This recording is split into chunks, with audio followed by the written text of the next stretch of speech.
This episode of Sorry for the Wait is sponsored by your local post office. Buy stamps. This episode is also brought to you by seeing a Carl's Jr. commercial, knowing the closest one is 12 states away. This is Sorry for the Wait. Here we go!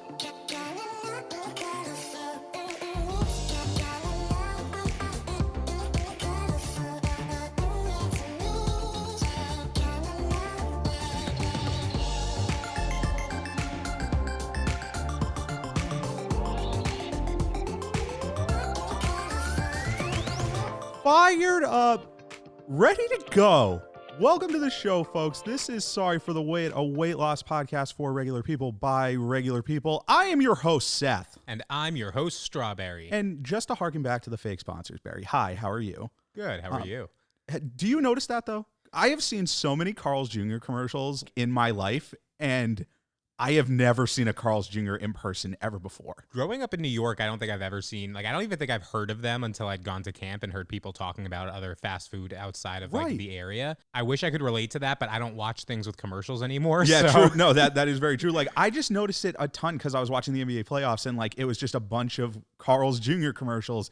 And I remember seeing the national campaign all the time and just being like, I have never once, I'm not even sure it truly exists because I've just never seen it in person. Yeah, all I can say is that if we're not going through on that Wawa, field trip that's 3 states away, we're definitely not going to Carl's Jr. Yeah, Sorry. no, I'm not going just for that. I'll go try In-N-Out before I try Carl's Jr. But I've heard In-N-Out is really good. That's always been one of my bucket list. Yeah, I definitely would just want to see what it's all about. Yeah. You know what I mean? Just to say that we did it. Kind of like a White Castle. I'd gone so long without ever eating White Castle, and I'm not a huge fan of White Castle, but I needed to have it once. It was the lore. It was definitely the lore, and Harold and Kumar did a really great job of illustrating that. Oh, absolutely. But hey, we're kind of like Harold and Kumar because we're best friends going on zany adventures. How was your week? Unfortunately, not very zany, man. It was a pretty boring week. Stuck in a lot of meetings, unpacking certain things, getting our apartment in tip-top shape. Folks, this is the first episode being recorded in our brand new apartment. And can I just say, we got this new apartment. It's got this lovely little recording space that is slightly useless to us for right now. It is the most echoey space of all time. We are sitting in between couch cushions and blankets right now. We look ridiculous. Honestly, I had so much fun making a pillow for it just to be able to record without a really bad echo. Right, exactly. And that's kind of where we're at. But eventually the studio is coming soon. I mean, we just got to get our funds up and then we'll get there. But other than that, you were saying it's a boring week. You were stuck in meetings. You're getting right back into work mode. Yeah, and can I tell you, I am not a fan. Yeah. You mean having the summer off was super dope? It not only was it super dope, it was tantalizingly bad because now I'm at the point where I've gotten just enough of a taste of it that I want it forever. Yeah, and you're like, I don't want to go back. Yeah, but c'est la vie. Did you find that it was a bit of a struggle this week? Weight-wise at least? Absolutely. Or just how you feel? It's been a very stressful week with all the work stuff, and I gotta say, just kind of being off for 2 months was really good for my diet in the sense that I didn't have to deal with any work stress for a while. Yeah, exactly. So I didn't have any triggers to make me need to eat my feelings because of work. But those came rushing back this week. Yeah, and I really wish I had a better coping mechanism. I mean, I haven't gone back to what I was like before, but I can already see myself slipping in terms of my routine. Okay. My walks, I really need to get back into that routine. That was just such a great way to start my day. Right. And it's tough because we're coming off a move I don't know about you, I'm still sore. Yeah. Oh yeah. Yeah, I am still sore, and so I think it's just each week comes and goes with new obstacles.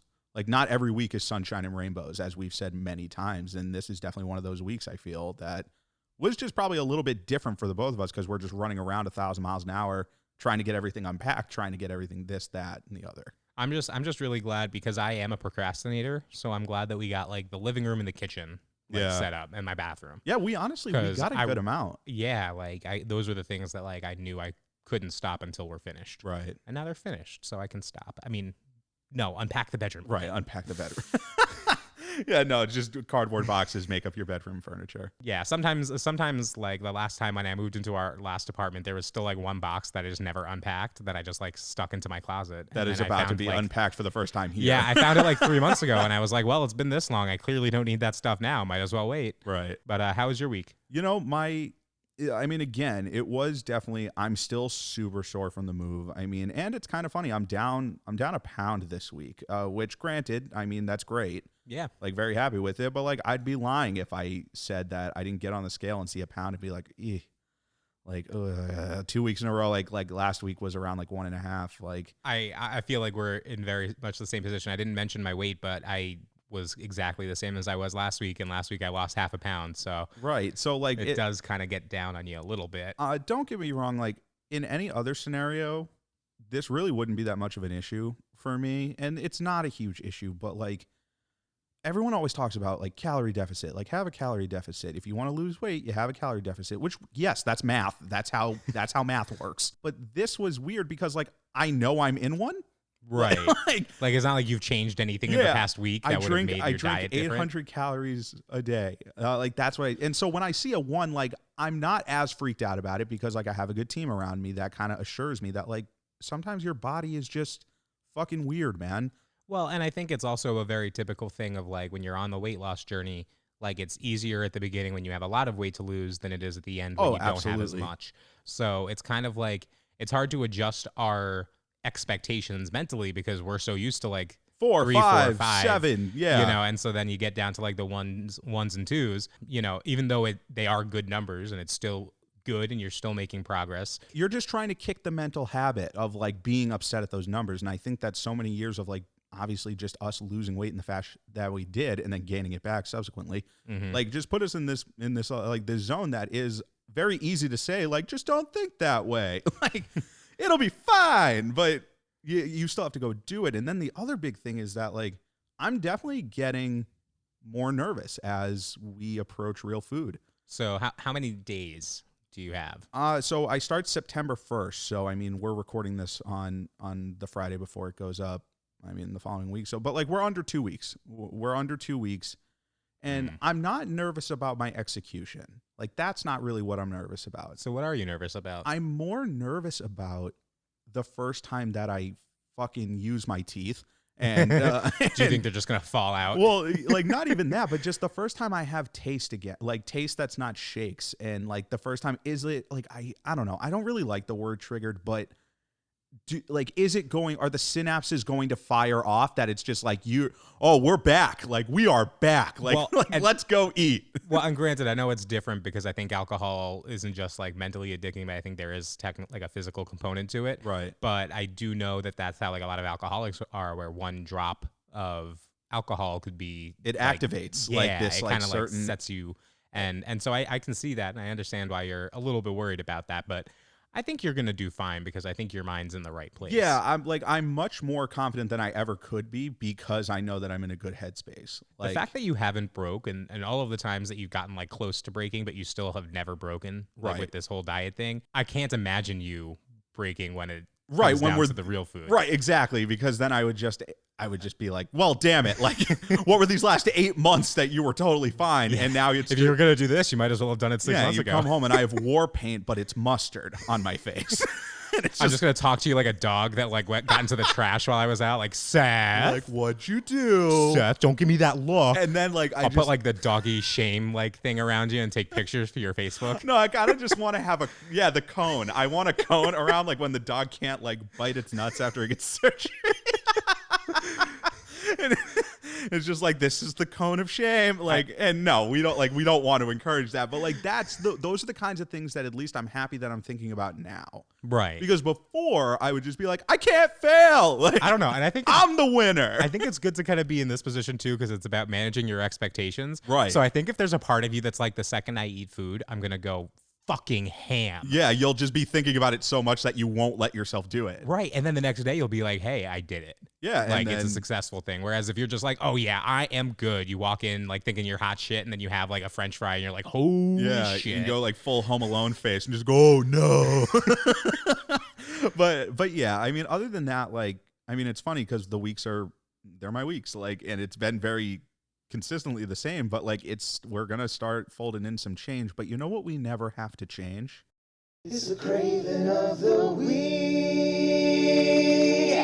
Folks, it's time for Craving of the Week. Woohoo! Woo! And we are back. And I feel like this week we're energized. We're amped up. We've been itching to record all week. Seth, I need to go first. You need to go first. My craving of the week. Can I tell you, I found this last Saturday on my phone. Oh, and you've been sitting on it for a whole week.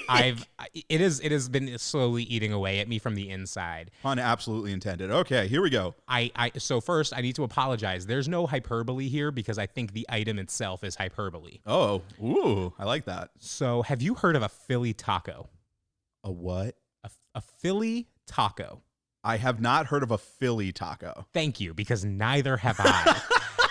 So I want to introduce you to this behemoth of a meal, which is just a Philly cheesesteak wrapped up in a slice of cheese pizza. What? Wait, okay, hold on. Let's dissect. Full Philly cheesesteak, that's a big slice of za. That is a big slice of za. That is like it's got to be a big slice of za. I'm thinking of Goombas. Any of our Pocono locals here who remember Goombas? There is a place that size. There is a place in Philly, and shout out to you, Brian, who took me, called Lorenzo's. That was the place that has the pizza. That was it. So you're going full cheesesteak wrapped up in that, because those slices are massive. Yes. So this is you. Like, this is your jam. Well, because to me, like, look, I would like to say that this is like where it ends is just the Philly taco, but I can't help. I'm an innovator at heart. You are. And I look at the Philly taco and I go, oh my God, what if we were to change that sandwich? What if we were to add toppings on the pizza? What if we were to put cheese in the crust? Ooh. There is no end to the amount of possibilities that this opens up. This is like a circuit board that you can just add custom memory to, like constant. You know what I mean? Like, there are so many modifications. It is just an entire whole new world of gluttony to explore.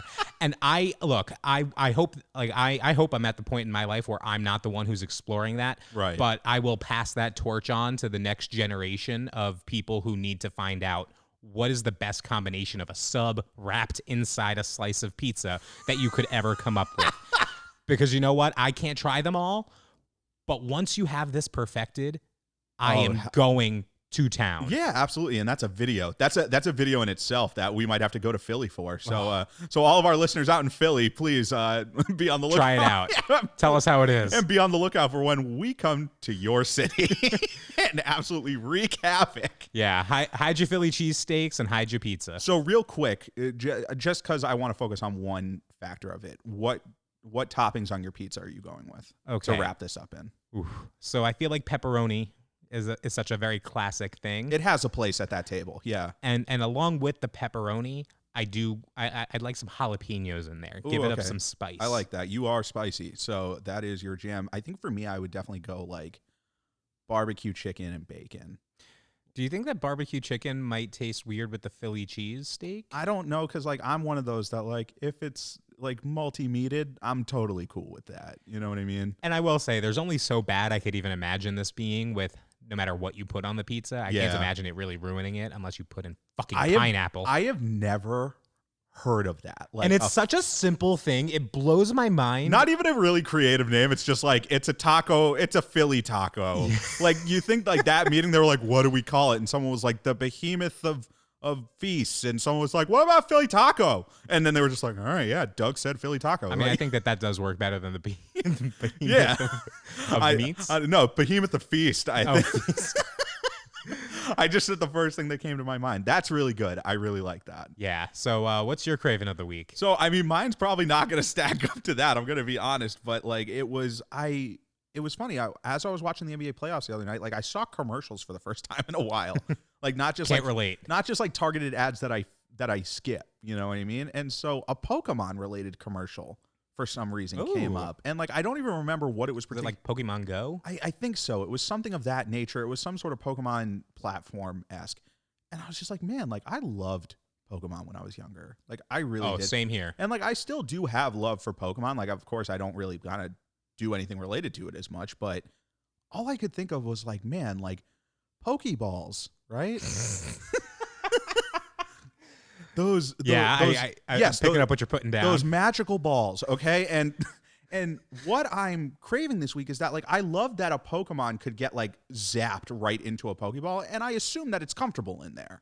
I'd like to think so, because otherwise that opens up a whole new avenue then that's of topics I problematic. don't want to explore. It's problematic, Barry, and, like, I don't ever want to hurt the Pokemon, but this has nothing to do with the Pokemon. What I want this week is I want my own custom magical Pokeball that when I hit that center button, it opens up with a full bowl of the cereal that I'm desiring at that moment with milk in there. Okay, so it's like the cereal, but it's specifically cereal. Right, it's like the Master Ball, but it's the cereal ball. And now, is it inside the ball so that like the ball is kind of like your bowl? Yes, exactly. So like the ball opens up and then like I just pull out my trusty spoon and like maybe I'm in the mood for Cinnamon Toast Crunch. Like Cinnamon Toast Crunch is like my Pikachu, you know? Now, do you think it should be one Pokeball for all of them, or do you think you have a different Pokeball and then you get to say like Lucky Charms, I choose you.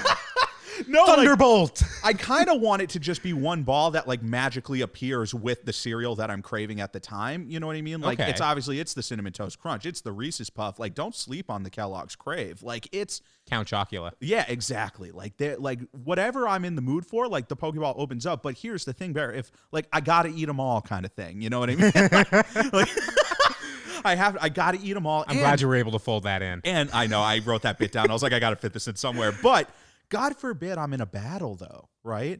God forbid I'm in a battle. Maybe I'm going for a gym leader badge. Like maybe I'm at the last stage, and then I'm just like, I pick one of what I think. Can the gym leader be Captain Crunch? What I think is going to be my goddamn Blastoise, and I'm about to throw this ball, but instead I throw Reese's Puffs right into the center of the battlefield. And then the gym leader's like, "You gonna mop that up, asshole?" And I'm gonna be like, "I'm so sorry. Like that's the cereal ball." Like, yeah, you might not get the gym badge, but you know, you have the last laugh right. Like there. I feel like the cereal ball needs to be like away from my utility belt of my Pokemon. But that I think the versatility is what I'm trying to grow into with some of my craving of the weeks. You know, like the world is our oyster. Yeah, you're absolutely correct. And folks, believe it or not, the world's your oyster too, because we have another listener submission for craving of the week, and it came through our voicemail line. And so let's check that out right now. Hi, Seth. Hey, Strawberry. This is Abby from Warwick, Rhode Island. Love the podcast, guys. Thanks for keeping things fun, but for also not being afraid to talk about the difficult parts of weight loss. As someone on my own weight loss journey, I really appreciate that. So here goes my craving of the week. I would like a Rapunzel-length head of hair made of spaghetti. To keep my long golden locks of wheat a-flowing, I would make sure to maintain a strict hair care routine consisting of the following steps. Shampoo twice a day with marinara sauce, condition once a day with Alfredo sauce, and apply a white wine garlic sauce liberally as a detangler prior to brushing my hair with a fork. On self-care days, I may throw in a basil pesto face mask and rest my eyes with chilled eggplant parmesan slices.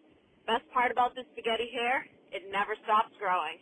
Thanks again, guys. Can't wait for the next episode. Oh my God. Now that is genius. Barry, there are certain moments in podcasting that I feel like you've somewhat arrived, like you've somewhat gotten there.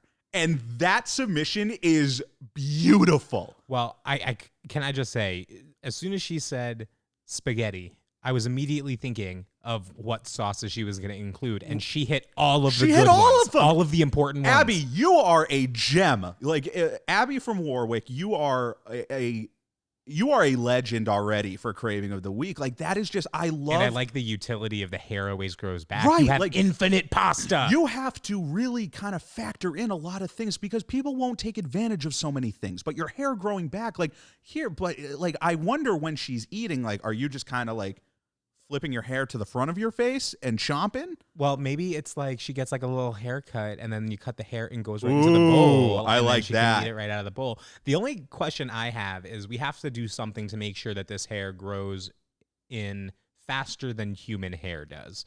True. Because I don't have that much time to sit and wait for my hair to grow. Your hair would be gone the minute it grew back to an acceptable length. I mean, I haven't gotten a haircut since February, and my hair still doesn't go down to my shoulders, so I'm not making myself much of a meal anytime soon. But I feel like for someone like Abby, that's perfect. Yeah. Like, that's awesome, because maybe you want to give yourself, like, some bangs Like, how easy is that where you also get a meal out of it? Ooh. Hitting all the sauces, but I love the pesto face mask. Like, Yes. that was amazing. And the eggplants over the eyes. Like, that is folks, that is a full encompassing craving of the week. Like, that is Very so well thought out. well-rounded. Like, more well thought out than most of mine. yeah, exactly. Like, honestly, you kind of kicked the shit out of both of us, Abby. So stop making us look bad, but we're kidding. That was awesome. And folks, SFTW submissions, or be on the lookout for the end of the episode for our voicemail number, or you can find that in the show notes. That's another craving of the week. And honestly, that's a golden craving of the week. That was. We're going to move on, though. We're bringing back a segment. We're going back to Hey Big Guys. Hey, big guys. Okay. No, hey, a lot of energy, a lot of focus. Yeah, we got to have the energy here for this. People come to us looking for serious advice. Serious advice. About the most important matters in their life. Right. And I take this responsibility with so much humility and so much severity. Yeah. Like, and which is why it's going to be terrible when we do this. So this is coming from listener Sean in Massachusetts. And Sean is really hitting our wheelhouse here with this email. Okay. Yeah. So here we go. Long story short, I'm going on a road trip to North Carolina. I will be passing through Philly. Get a Philly taco, but and I know that this is basically the Wawa motherlode. Confirmed and correct. I have only been at this amazing establishment once, and I don't think I did it justice because I was in such awe that a place like this existed. Literally, when I walked in, the guy behind the register immediately knew that I had never been to one before. I panicked at all the options at my disposal and went super basic and got a breakfast sandwich and coffee. Aww. That's the only thing he got at his first thing of Wawa. What Sean is essentially asking, right? What he's essentially asking is, quote, the Picasso I'm painting for you is this. I want to know if you knew this was your last time you'd ever step into a Wawa ever again. What are you hands down getting?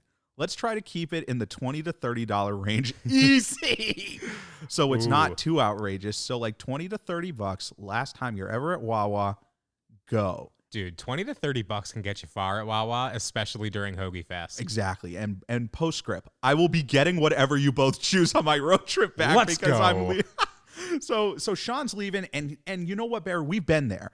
My first time absolutely. at Wawa was a nightmare. Dude, I don't think anybody knows what to get the first time they go to Wawa, because I had, like, every time a kid would leave camp, they would have heard the counselors talking about Wawa. They would have heard the lore. And they ask about Wawa. And they're like talking about like, oh, when my parents come and pick me up, I'm going to tell them that they need to take me to Wawa for my first off-camp meal. Yeah. And then they tell us what they want on there. And they like, I want turkey and roast beef. Yeah, And like, boo! and it's like, look, like, that's cute. I really appreciate where that's coming from, because you're just thinking of like what goes on a sandwich. You give them a pat on the head and say, there, buddy. Like you gotta expand your mind. You gotta get out there, you know? And so I kind of want to lead this off with let's start with our sandwiches, because we're getting sandwiches. We're getting hoagies. Absolutely. Dude. So I usually go back and forth between a couple of different ones. But this is your last time ever. This is my last time ever. And so feel free to use the wide array of hacks and resources that we've used. So I'm going to start off. I like to start any sandwich off with like the base combinations that I like. Okay. So usually that'll be like chicken salad and pepperoni, or it'll be chicken strips and bacon. Okay. So I'm going to go with chicken strips and bacon, and my sauce, I'm going to choose ranch. Okay. So it's a nice chicken bacon ranch. You got to make sure you got some good veggies on there. Yeah. And, get whatever veggies might speak to you. But for me personally, I love their sweet banana peppers. I love their red onions. And anytime I go to Wawa, I always got spinach over lettuce, because I read on the internet once that spinach is always better than lettuce, and I believed it. So I just listened to it. You never went to follow it back So up. I really hope that's true. So that's your sandwich. That's my sandwich, but I do need to add this too. At the end of the screens, before you print your order and they start to make it, they ask for what extras you like, and they offer you salt, pepper, Parmesan, and oregano. And as tempting as it might be to not hit any of those, they help. You need all four of them every time. It just changes the sandwich. It does. It just changes the sandwich. I agree with that. I really do. That's it's a very complimentary sandwich that I like a lot. But let me hit you with this. I'm going to bring back a camp hack that we used at Wawa when we couldn't decide what sandwiches we're on. Most people walk into Wawa and they're like, I'll just get one 10-inch sandwich. Oh, no. Oh, no. Oh, no. And you know, I saw your eyes just light up, and I know some camp people will understand. I'm going to introduce to you the 2 6s, okay? It's a method that we have coined at camp. It is called 2 6s because if you can't just decide on one sub for a 10, just get 2 6s. Get 2 6 inches. Get 2 6s. Or you could be a square and get 2 4 inches, 2 shorties, but let's Fuck be that. Get 2 6s. Honestly, I used to just go 2 10 inches because YOLO. Right. Just, yeah, you're practically God, going. I hate that it's 2020 and I just used YOLO unironically. Yeah, I know. I Cut think that. We both almost just threw up. But so I'm going the 2 6s route because I'm thinking it's my last time ever stepping into Wawa, right? 2 6s. The first one is obviously going to be chicken salad, pepper jack cheese. Ooh, always a good cheese.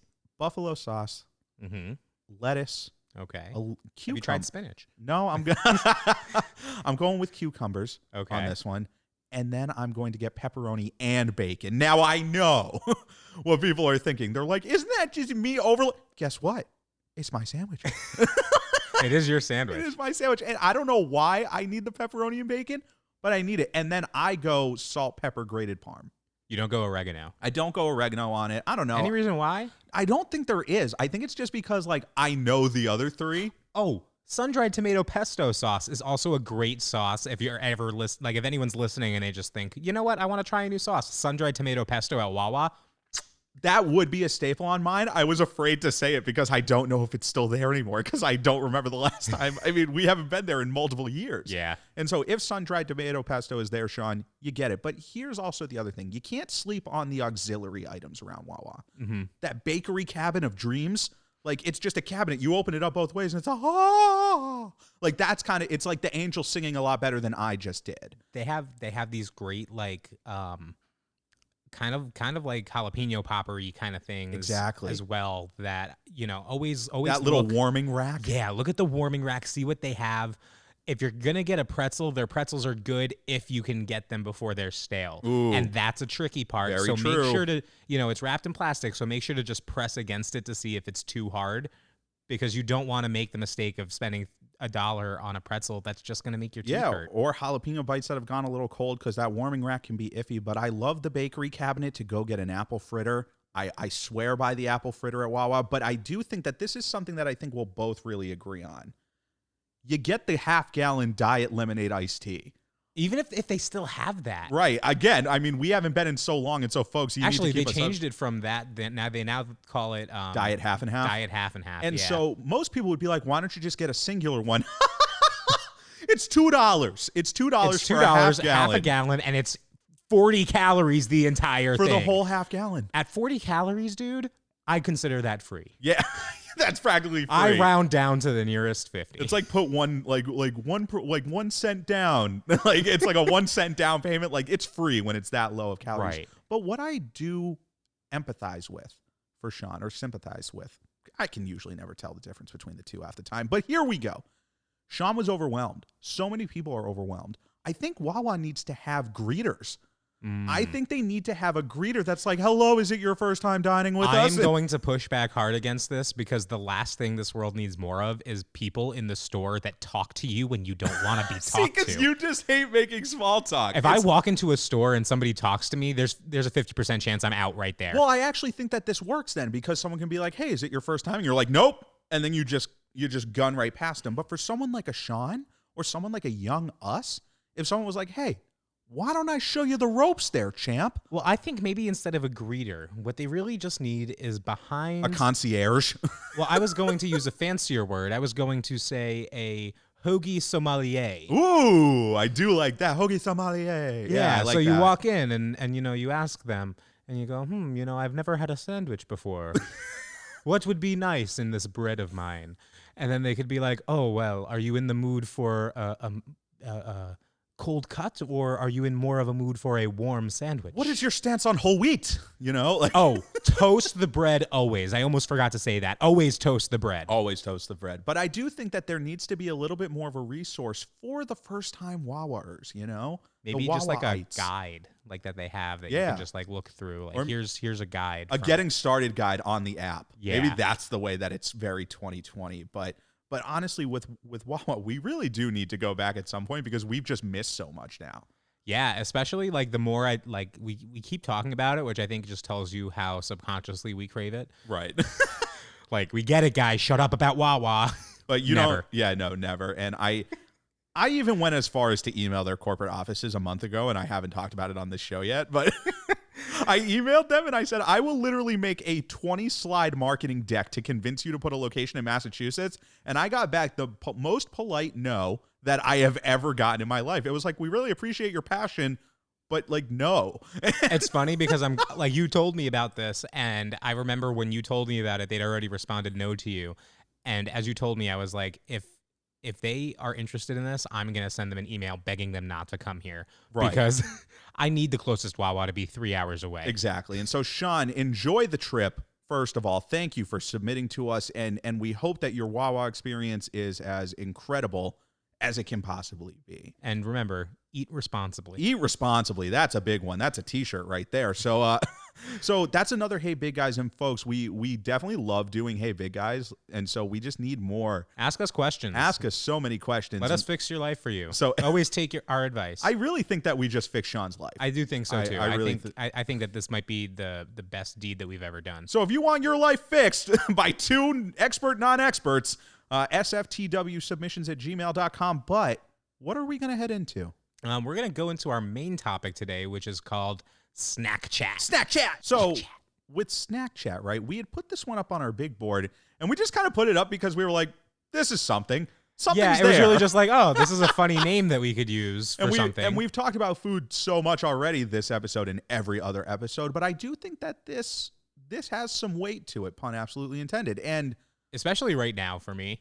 Especially right now for you, and especially for me about to be heading into food. It's all about just kind of like the pitfalls and maybe just a little bit of like guidance or maybe just a sounding board on the nature of snacking when on a weight loss journey. And it's funny because I get a lot of questions from people who ask me, because I've talked about like my intermittent fasting and my 7 to 3 like time period, and that I don't eat after that.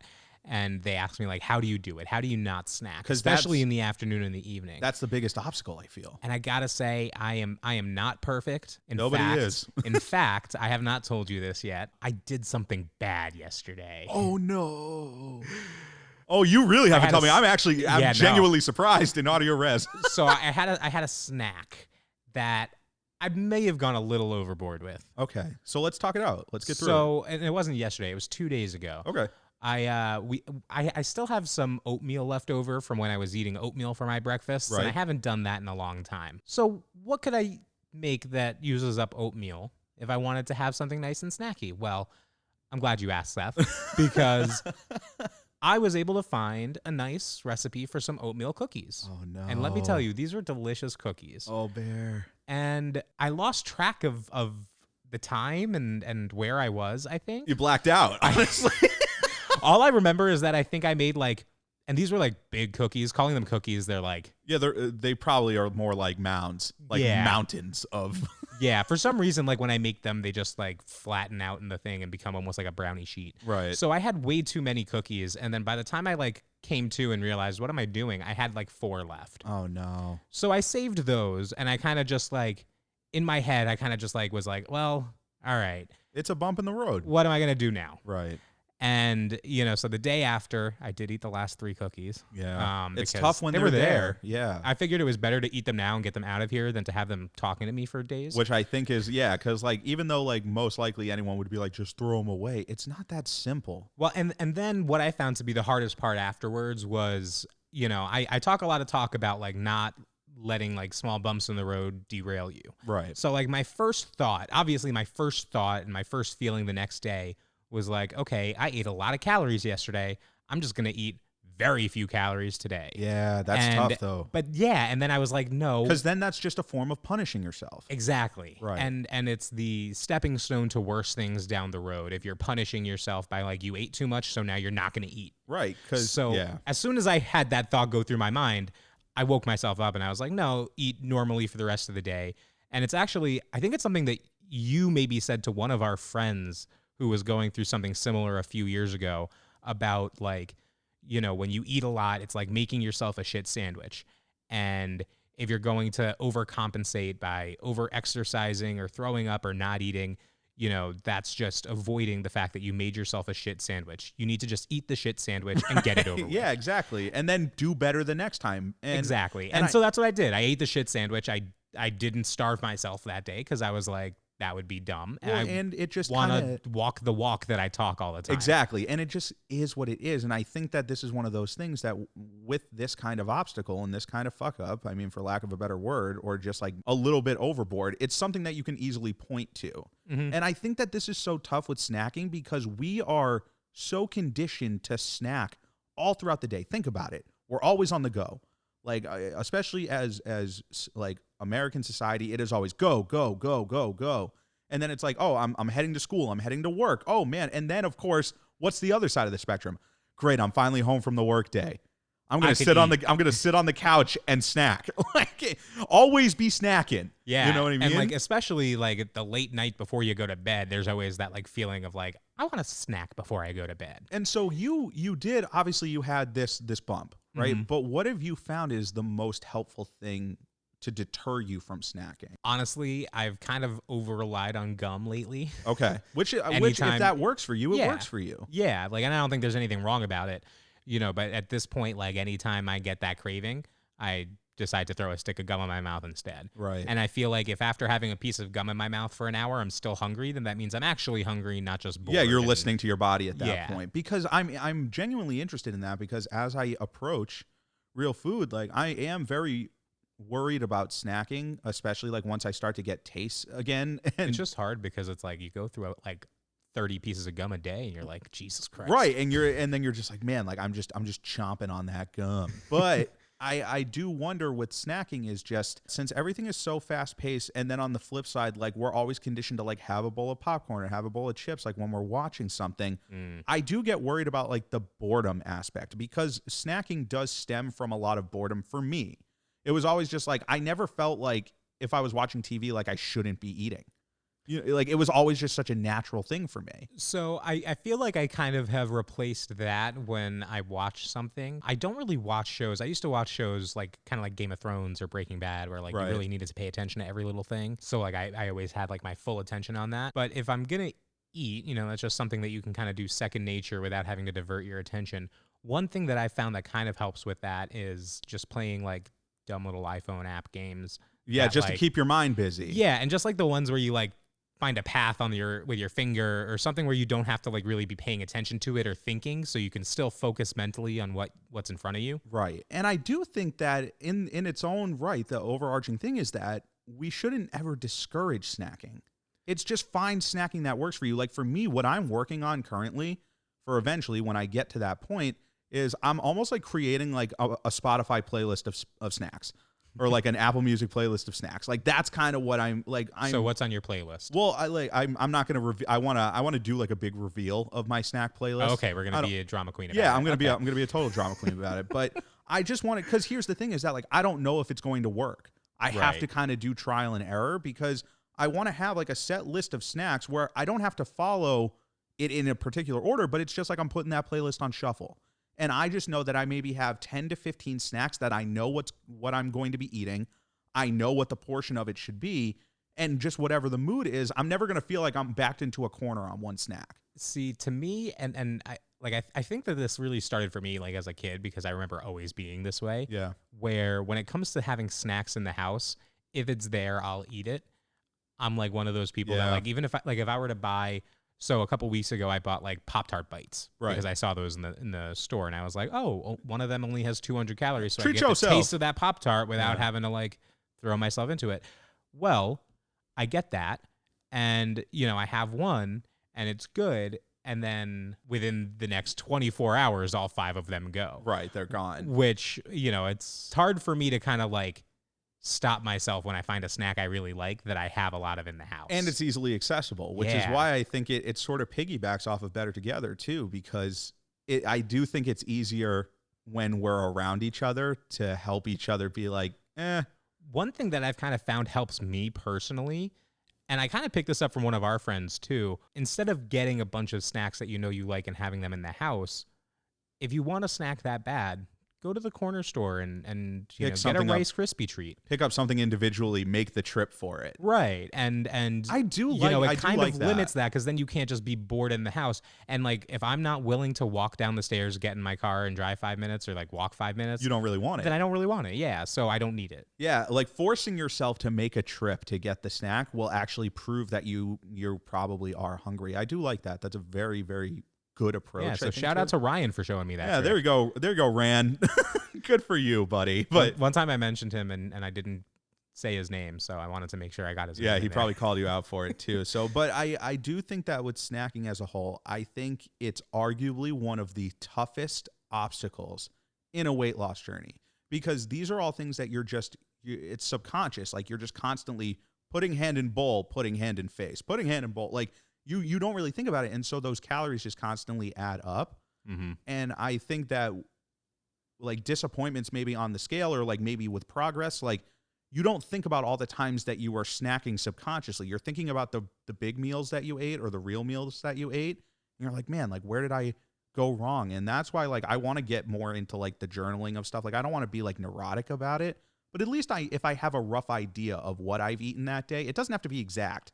Right. But maybe I can look back on a day and be like, maybe you snacked a little bit too much there.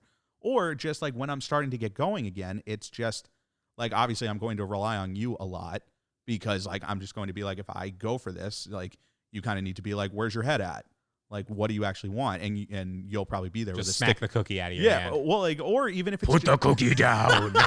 That Arnold Schwarzenegger video. Yeah, or even if it's just like pretzels and you're just like, do you really want that? Like sometimes just being asked, right? My mother used to do this to me. She'd go, do you really want that? And of course, as a rebellious child, I'd be like, yeah, of course I do. Get off my back. Like, or maybe instead what I do is I come at you from like the Jewish guilt angle of like, well, if you're going to eat that shit, I'm going to eat that shit too. So do you want to ruin my weight loss journey? Oh, that is so bad.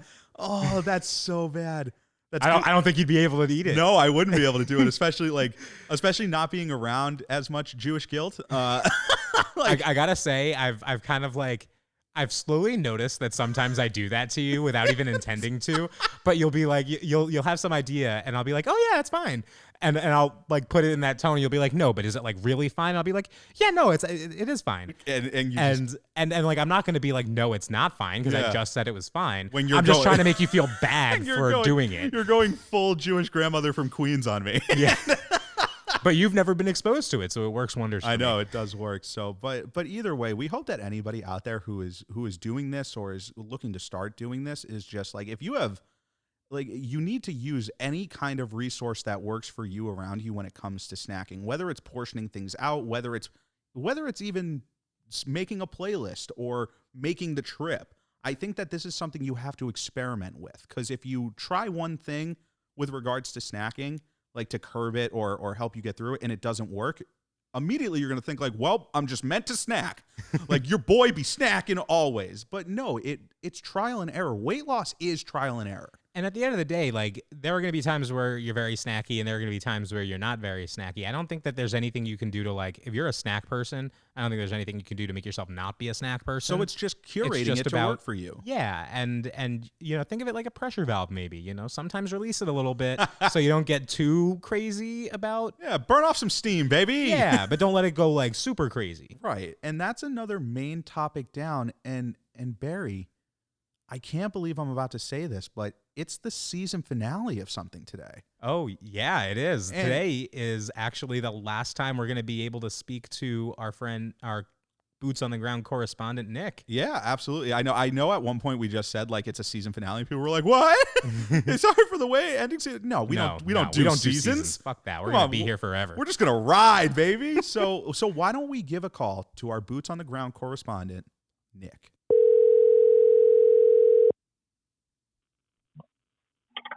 Hello?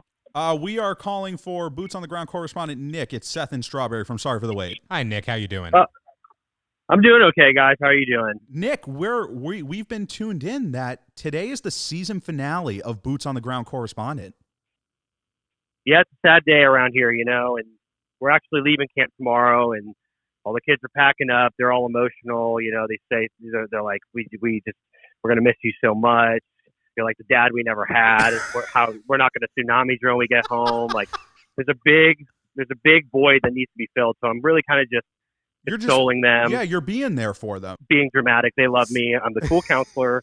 And they're just, dude, they're really emotional. There's a lot of emotions going on right now, you know, and they just need somebody to be there for them. So it's just it's going to be a long day.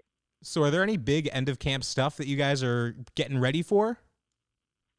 No, not really. I mean, like I said, like really the majority of this is just trying to get them to wean off of how great this whole place is, how much they love me, and blah blah blah. So it's tough. You know, it's gonna be tough for them to separate from a father figure such as yourself. Yeah. Wow. Yeah. You know. Yeah. Exactly. And like one of the, I mean, you guys can bleep that stuff out that they said about the kid going to the hospital for the tsunami drill, because it wasn't the actual tsunami drill. He had a panic attack when I kicked the door in, but that's not that's not me. Well, I mean, I mean, if it was a real tsunami, he would have been totally in the right. Yeah, at least now he knows the kind of feeling that a tsunami brings on in people. I'm going to let you guys go because I am getting a little emotional. So I think it's my time to go. Nick, we do want to thank you for a great season of Boots on the Ground. And for keeping us very well informed on what's going on over there, because I feel like I can picture it all clearly in my head now. And if we could give an award for Counselor of the Year, it would go to Boots on the Ground correspondent Nick. And so, Nick, thank you guys so much, because I didn't get Counselor of the Week at all this entire summer, which is just complete and total utter BS. That's a travesty. Tell us how you really feel. And so, Nick, we want to thank you so much, and we really appreciate it, and we hope you have a great last day of camp, and we'll see you soon. Hey, have a good one, guys. All right. I'll see you later. Nick. And that was our Boots on the Ground correspondent, Nick, for a season finale. Nick actually sounded a little more emotional than I thought he was going to be. Oh, yeah. He's a very stoic man. Like, I know we do Boots on the Ground as, like, a very facetious, like, very out there kind of update. I also just want to give a quick disclaimer that, like, nobody actually had a panic attack. Yeah, there was no actual tsunami drill. Apparently, there was some confusion of somebody thought he was serious. Yeah. And I just want to assure everybody that no... that we have never once done tsunami drills at camp. And yeah, so no children were harmed in the making of this Boots on the Ground, and honestly, I mean, it's at least none that we know of. Another summer coming to an end though. Like it's pretty crazy, and I know that we're going to hear more about it eventually, but that's for another day. You know what really is for today though? We're going to finish off with a Breddit and Butter. You haven't even seen this Breddit and Butter, have you? This is probably the one that I'm the most nervous about, because I literally have written on my notes going in blind. And you had said, I have a Breddit and Butter for you, but I don't want you to know anything about it going in. So I am nervous how this is going to record. Well, it'll be pretty good. So this was in a subreddit called Today I Fucked Up, where people share some of their fuck-ups. Okay, yeah, hey. True to brand. The title of this one is Today I Fucked Up by Telling My Roommate I Loved His Cooking. Okay. So a few weeks ago, I woke up to a wonderful surprise. My roommate made me an omelet and brought it to me at my desk. I was really happy that they went out of their way to cook for me. However, when I took a bite, I was in for a surprise. It was a cold omelet with horseradish, Swiss cheese, sour raisins, and prunes. What the fuck? It was disturbingly gross. I couldn't even swallow one bite. I really couldn't eat it. Later in the day, my roommate came by to ask how it was.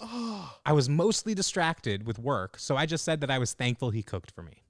Because he doesn't cook a lot, I thought that I wouldn't have to address that abomination. Right, just acknowledge. And we could just go back to usual. Well, he took the positive encouragement and has started experimenting with all kinds of weird flavor combinations.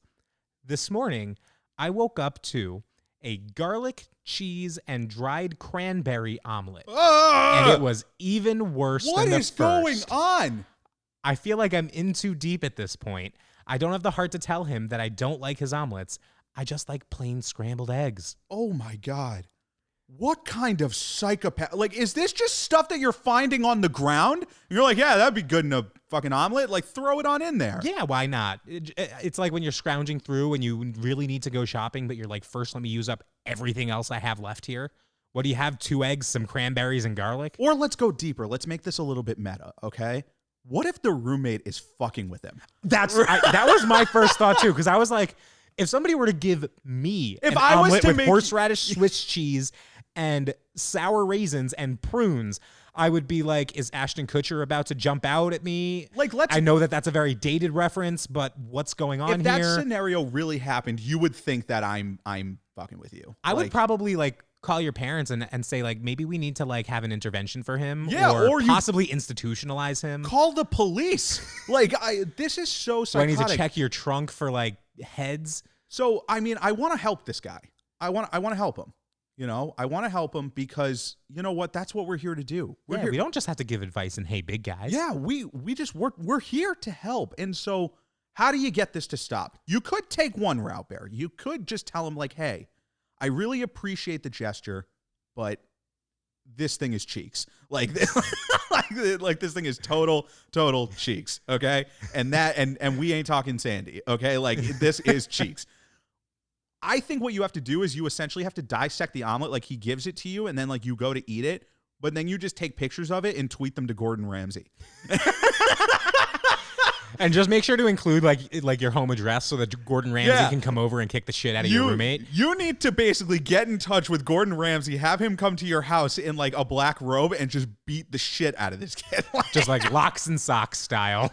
But what I am more worried about is like if the roommate isn't messing with him. See, like if he's trying, then I'm going to feel really bad. Cause like what makes you think that garlic or just like sour grapes and there's so many ingredients that I'm just actively repressing that it just makes me feel uncomfortable on what went into these omelets. Well, can I give you a third alternative on how I would handle this situation? Yeah, absolutely. I need it. Fight fire with fire until he realizes how gross he is. Because I'm telling you right now, like I could probably find we don't have a lot of food in the apartment right now. Right. But I could probably scrounge together the grossest omelet that you've ever heard of.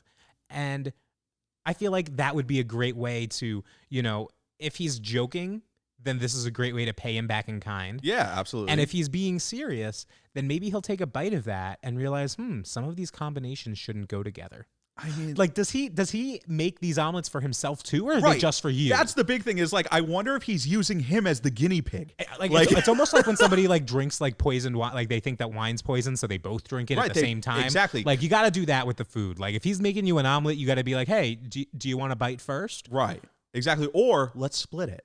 And then you both sit there and like Texas standoff right in front of each other. Who's gonna take the first bite? Just like a tumbleweed like rolling over in the background. This is tough because like your taste buds are so valuable and important to your well-being that like you kind of have to ditch the niceties. Like you have to, because I know you don't want to make him feel bad, and you were wrapped up in work, so you were like, yeah, it was great, like it was fine, like whatever. There is the nuclear option. I'm actually afraid of this potential option now. You fake your death that he poisoned you with these omelets, so he gets locked up where he belongs and can't commit these crimes against food humanity ever again. A toxicology and autopsy just come back, and it just says in big bold letters, your fucking omelet killed this guy. Yeah, and then you can start a brand new life without ever having to have an uncomfortable conversation with your roommate. I really like that. And you know what? I honestly think that out of all these options, we fix this. Oh, of course. You have so many ways to go. So, but that's another Breddit and Butter down. I'm glad I went into that one blind. That was like so shocking to me. But just wait until I start to cook you omelets, Seth. Oh, good God, no, thank you. Because now I'm going to be afraid of anything omelet-wise. But we're going to go into closing thoughts, another episode down. And you know what? We were snacky today. And I think the takeaway really from this episode is that you had a bump in the road, but I've never been more confident in your ability to bounce back from it. Yeah, and I think what it really comes down to is some great advice that I think anybody can take about anything, which is that nobody but really knows what they're doing. So you just fake it till you make it until you're doing the right thing. Right, until you stumble ass backwards into the right thing. I don't think I could have like had that mental moment there where I got myself back on track if I hadn't just spent like 3 months talking about how that's how I would handle that situation. Right. So like it's easy to say it when there's no weight behind it, pun intended. But then like you say it enough times, eventually you'll listen to yourself. Yeah. So if you're having trouble with snacking, just try to manifest it within yourself. Yeah. Fake it till you make it. Yeah, at least for a little bit. Or just like the faking it paired with just experimenting and not being afraid to know that you're going to make mistakes.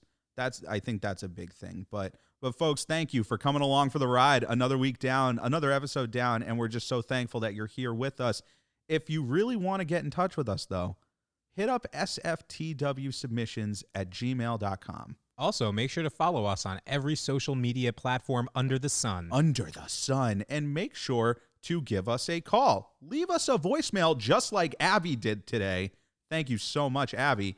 That voicemail number is 774-855-9433. And we'd really appreciate it if you can go into the Apple Podcast app and leave us a 5-star rating with a review. Yeah, that we would really appreciate that, folks, because again, we're trying to take over the world 1 pound at a time.